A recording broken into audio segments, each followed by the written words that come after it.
When you picture someone presenting on stage from economics, what is the first image that comes to your mind? For many, it is a picture of a man wearing a crisp suit and a tie, and the tie almost certainly gives it away. A man, an economist. You may consider him in a higher regard than you, probably very rich. He would talk about things like money, finances, or the economy. And therein lies the first misconception about economics. This stereotype persists, and it affects not only how we perceive economics, but also on who chooses to study it. Economics is more than just money and finances. It explores a wide range of ideas. Today, economists are studying how to improve child nutrition. They're designing policies regarding sports injuries. They also provide climate mitigation and adaptation plans to reduce damage caused by climate change. So, how does this affect women choosing to study economics?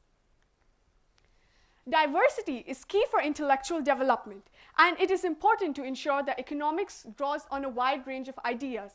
Male and female economists have different ideas on different topics, such as the efficacy of government intervention and whether the labor market is fair. And I believe that economics is too important to be left to half of the population. We notice this gap on very early stages. Out of all the undergraduates in the United Kingdom studying economics, only 32% are women. This bias is evident even in most popular introductory textbooks where men are mentioned 4 times more than women. And whenever there are examples about women in the textbooks, they're most likely cleaning or shopping rather than making a public policy or running a company. In the corporate world, women face systematic barriers as professional economists.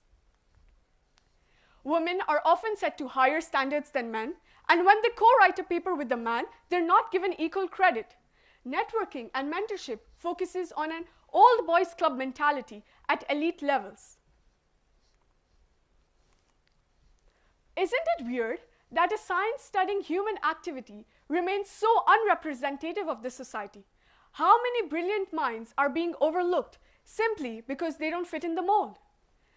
But the good news is that the tide is slowly starting to turn, thanks to courageous women who are pushing for change. Here are a few examples of women who are redefining success in economics. The first one being Claudia Goldin.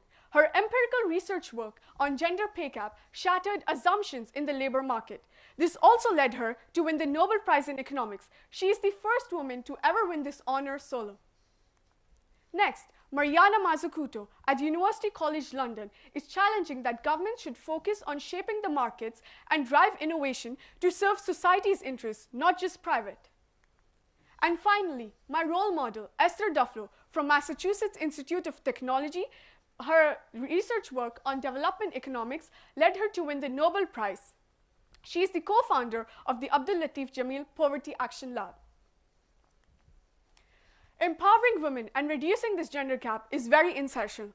And as Kristalina, Managing Director of IMF, mentions, no step towards empowering women is too small because there is a chain reaction.